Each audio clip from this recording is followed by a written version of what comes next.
بسم الله الرحمن الرحيم. الحمد لله نستعينه ونستغفره ونستهديه ونعوذ بالله من شرور انفسنا ومن سيئات اعمالنا. من يهد الله فلا مضل له ومن يضلل فلا هادي له، واشهد ان لا اله الا الله وحده لا شريك له، واشهد ان محمدا عبده ورسوله صلى الله عليه وعلى اله وصحبه وسلم. رب اشرح لي صدري ويسر لي امري واحلل عقدة من لساني يفقهوا قولي وقني شر نفسي وفلت لساني ومن أضل بغير حق رب العالمين. وبعد السلام عليكم ورحمة الله وبركاته. First of all, I want to apologize to our dear moderator. I just don't like long introductions. They sort of bore me and make me nervous. And secondly, I'd like to really thank the interpreters for their very diligent work. I hope that my remarks will not tax you too much.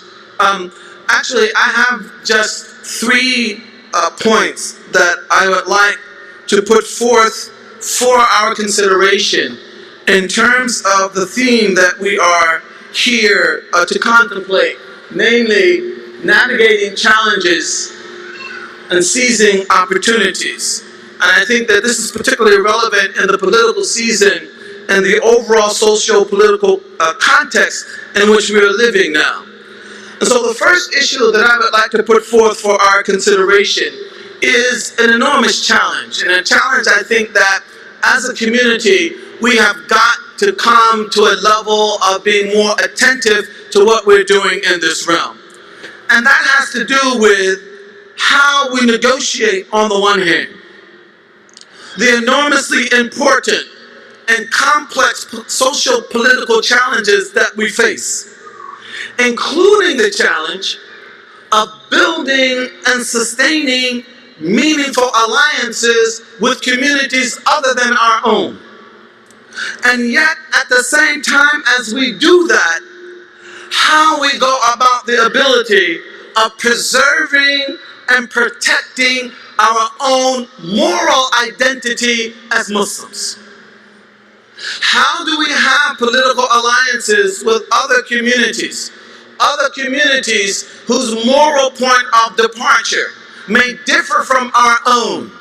How can we come to the point where we recognize shared interests between us and those communities and yet not be so overtaken by the exigencies of the moment that we are willing to forget our moral identity as a Muslim community, including some of those things that might separate us from some of our allies. I think that in this regard, we might want to remember something that I think that probably all of the converts in the room remember, particularly those who come from a Christian background. And those are the words of the Bible. For what does a man profit to gain if he should gain the whole world but lose his own soul? And sometimes we get into the political arena and it seems like perhaps all we think about is winning or getting the right press. And what I want to submit to us is that we have to be careful at the same time about protecting our moral identity. Because to be a Muslim is to have a moral identity. We stand for certain things and we do not stand for other things. And we cannot allow the exigencies of the moment to cloud that for us. And so what this means to me is that we have got to find a way to get beyond the simple logic of quid pro quo. And that's a fancy word that simply means that if you scratch my back, I'll scratch your back. If you support me, then I'll support you. And the logic is very simple. But I think that instead of engaging this logic in a very flat, unnuanced, unsophisticated way, we have to engage it as a community that is principled, that is self-respecting, and that is discriminating. When we reach out to build alliances with other communities, we have to be willing and able to say, these are the things that we can join you on, that we can stand shoulder to shoulder with you on, that we can march into battle with you on. But these are the things that we cannot do that on. And we have to be a self-respecting community. I had a friend once, his father was the Mauritian, not the Martian, the Mauritian, from the country Mauritius, off the southern coast of Africa. He was the Mauritian ambassador to Singapore. And I asked him once, I said, what is the first principle of diplomacy? And he said to me, the first principle of diplomacy is that if you're going to speak to another interest group, then you have to be willing to recognize their interests, and you have to be insistent that they recognize yours. And so as we go about this business, especially in this political season of trying to reach out and build alliances and call people to causes that are meaningful to us and be called to causes that are meaningful to others, we cannot lose our soul. We have to stand for who we are. And let me just give you a concrete example that I'm sure will be a bit controversial, but we're living in that age, all right?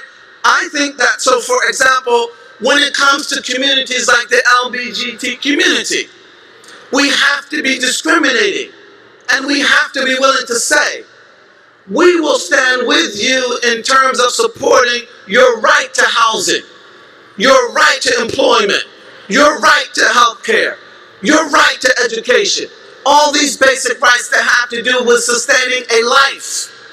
But we are not standing with you when it comes to supporting a particular lifestyle, a lifestyle that may violate our moral identity. We have to be willing as a community to stand up and be who we are. Because if we're not going to stand up and be who we are, what is it that we're fighting for? We have to remember that. And so we have to remember that there's a difference between supporting somebody else's right to life and to live and supporting their lifestyle on the other hand. And we should expect them in many instances to say the same thing. But we have to be clear about who we are. The second issue I want to raise is an even more, in some ways, potentially controversial issue. But as I said, we're living in times where we have to face reality. And we have to face reality with each other. I've said on other occasions that, in my view, the black community in America is potentially the Bani Hashim of the Muslim community.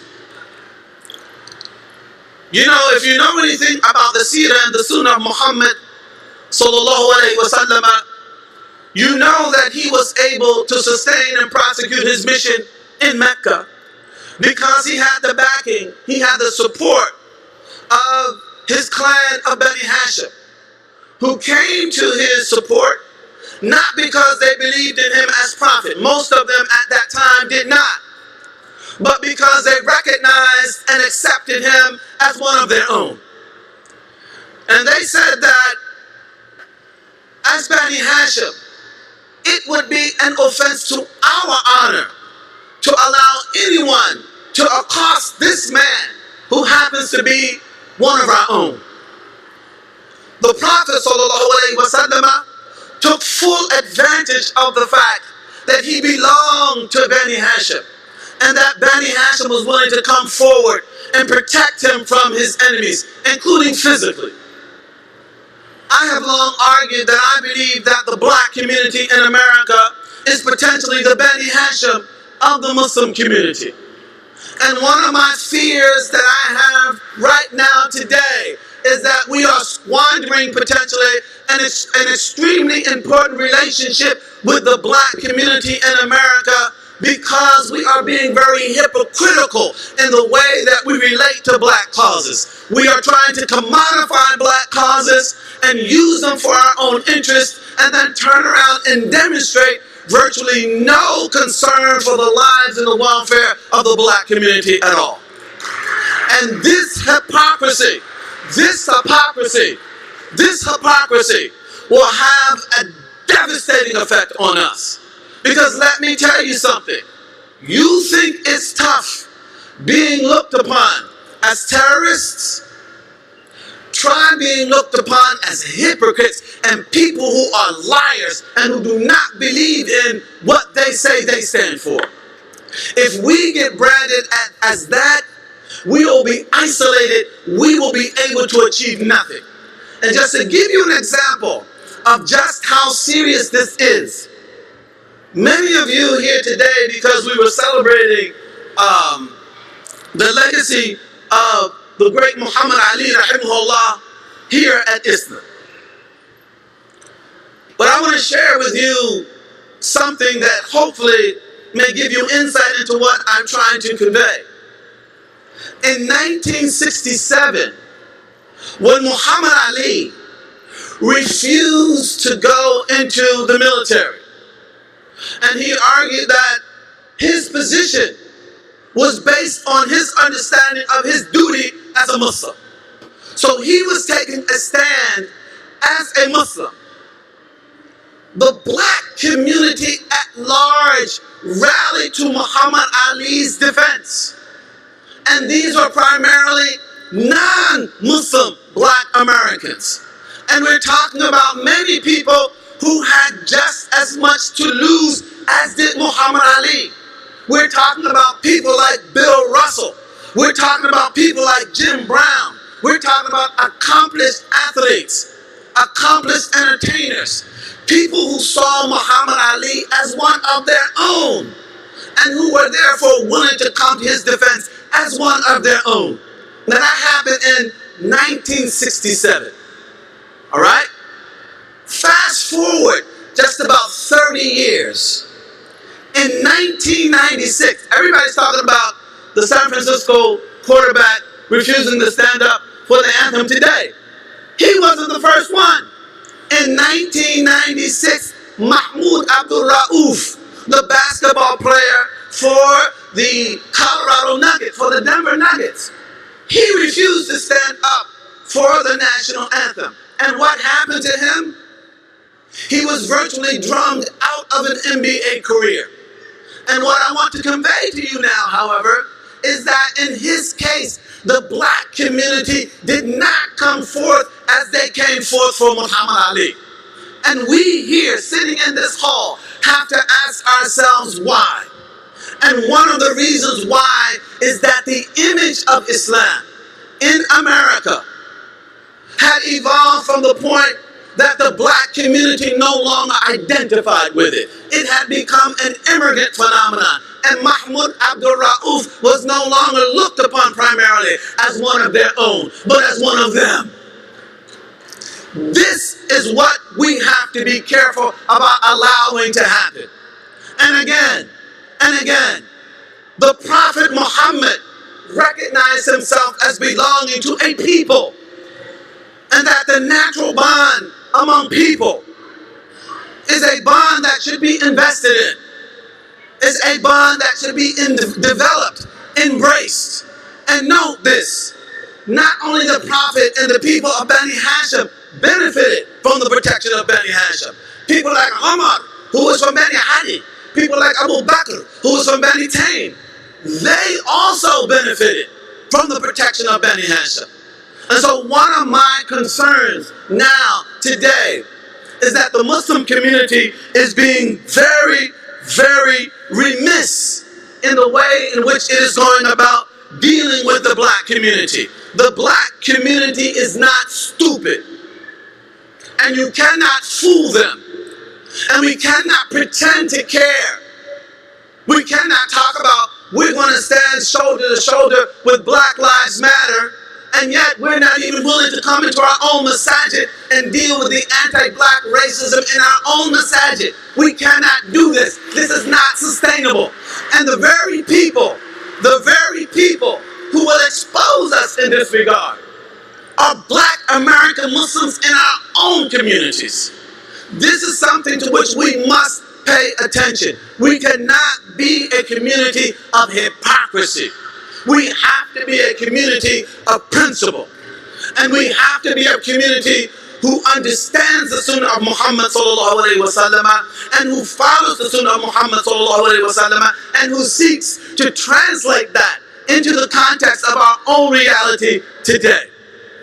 The last point that I want to move to is really a point that my dear sister, Dr. Ingrid Mattson, brought up as well. I just want to frame it in perhaps a slightly different frame. But I think that it's really important for us as Muslims, especially as we move ahead in the social political arena, that we reconnect to a civics of khilaf, to a civics that accommodates disagreement.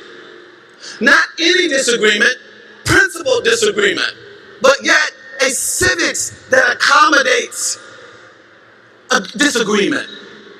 We have to understand, we have a problem in our Muslim community, and Dr. Mattson referred to it in part.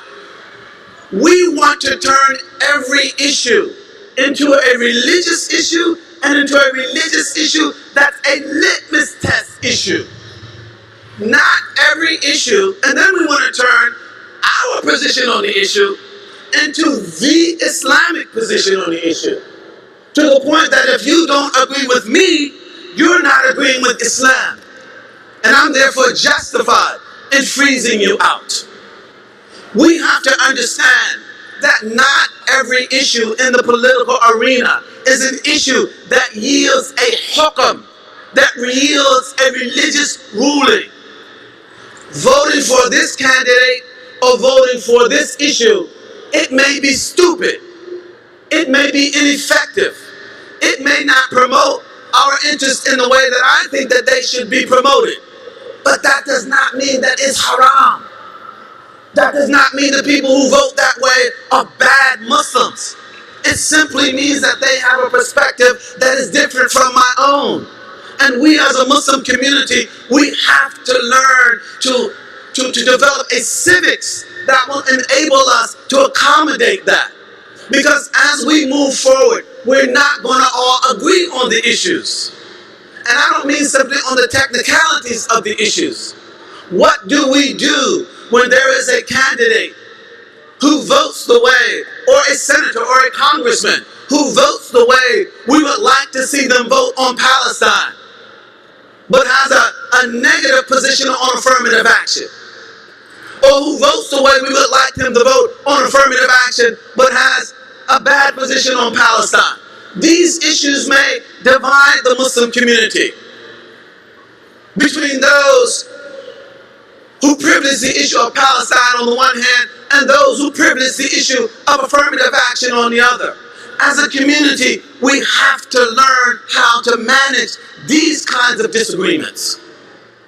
And this is the civics that I'm talking about. And if there's any community on the planet that should be at home with a civics of disagreement, it is this Muslim community. And that is one of the miracles of Islam in the world. A religious community that has been able to accommodate difference virtually from day one. We must get back to this, brothers and sisters, because if we don't, what's going to happen is we're going to have a lot of these guerrilla wars underneath the surface. And we're going to be alienated from each other. We're going to inflict internal bleeding on each other. All because we're incapable of seeing that we're not going to always disagree, and that all our disagreements are not fatal disagreements. We can disagree and yet still recognize ourselves as Muslims who are bound together in a common cause. I really pray and hope that Allah will guide us, give us the wisdom, the strength, and the courage to make our way back to a civics of disagreement. And disagreement is principal disagreement. And I'll say this and stop. We are not a community of undisciplined passions. After shaitan in the Quran, there's no greater enemy to human beings than their own undisciplined passions. Hawa is what takes us to the hellfire. We don't want to be a community of hawa, of undisciplined passion, disguised in the guise of political expediency. We must be a community of principle. We must be a community of moral identity. And we must be a community that embraces a civics of principle disagreement. Jazakumullah khair. Assalamu alaikum wa rahmatullah.